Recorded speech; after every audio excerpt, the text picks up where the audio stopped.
Okay, last pitch of the day, so we'll just get straight into it.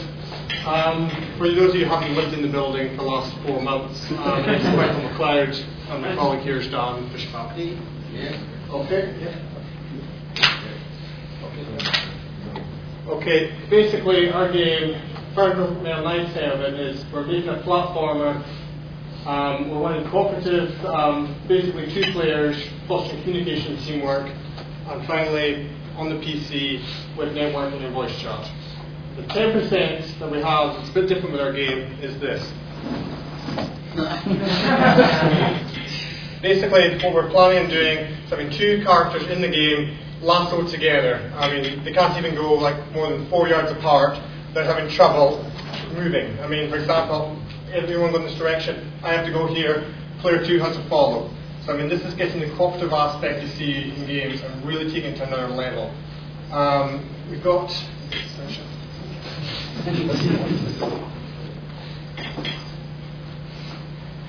Yeah.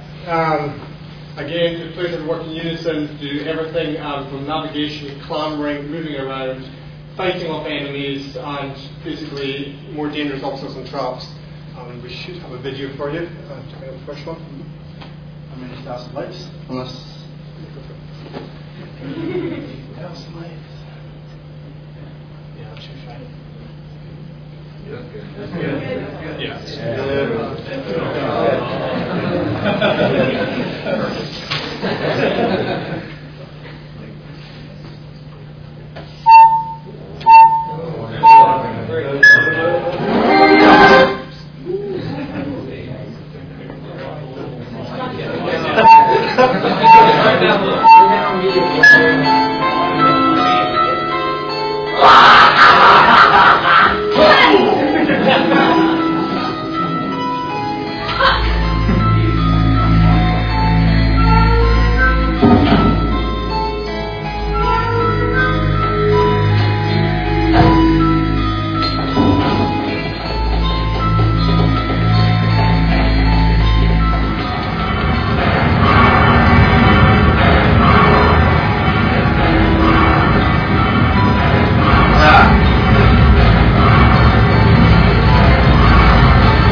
As you can see here, we've got basically standard platforming mechanics, your typical avoid the fireballs and death traps.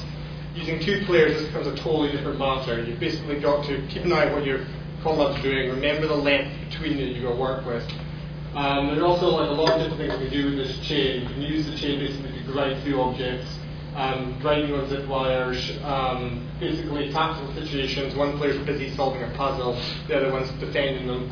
I'll just show the video. There's lots of different options you can switch, again, with restriction of the chain. Things like electricity, magnetism. There's also situations where we need involve combat. Second video.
minigun good or what? Pretty awesome. He said, you want miniguns, you got miniguns now. Alright, well, there you have basically our mechanics. Hopefully you've noticed between these two videos that this game doesn't have an established set fiction or characters or scene. Basically, this is one thing we really want to hard at with this, is the fact that both artists and programmers and everyone involved is going to have a great deal of contribution when it comes to going to pre-production. I mean, me and Dan represent 2 people and what could be 25 or even 50. So I mean, we just don't think it's prudent at this point to basically lock ourselves down to something solid.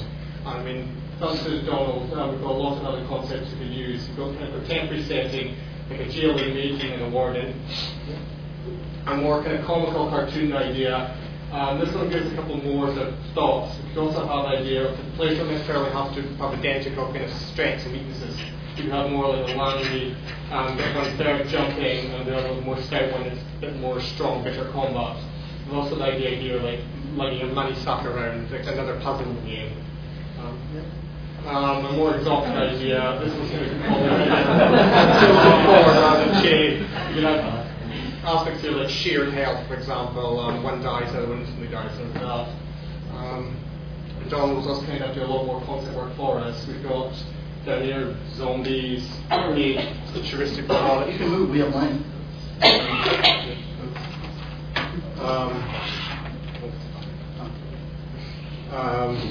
We've got typical pirates and ninjas, more sort of territorial Metroid style environment.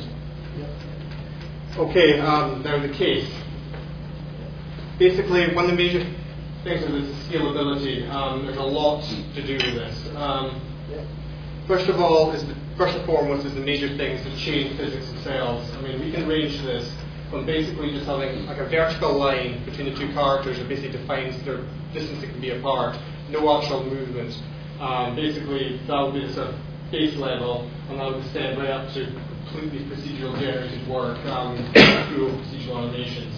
Again, the number of abilities can be variable from just very simple things like the trip move and spin tap to the more complex stuff like the garrote or the running up a shaft. We can even have aspects like the chain elastic, that lightsaber effect, electrocution, just different properties to it. The networking is a big issue. I mean, we can go from basically having no network whatsoever, 2 players sharing a PC, using the keyboard shared or controllers, right up to the 8-player bloodfest we have. The middle ground is probably what will end up with 2 players online using complete separate systems.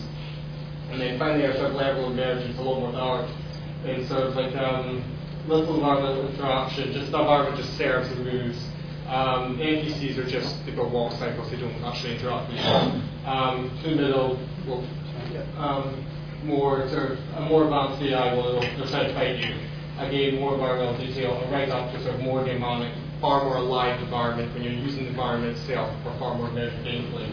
Now, naturally, we're not going to be able to get right up to the high end of all of these. So like we end up with a team, we've got for more than multiplayer, which can go right up and extend the networking at the cost of say emergence or the number of abilities.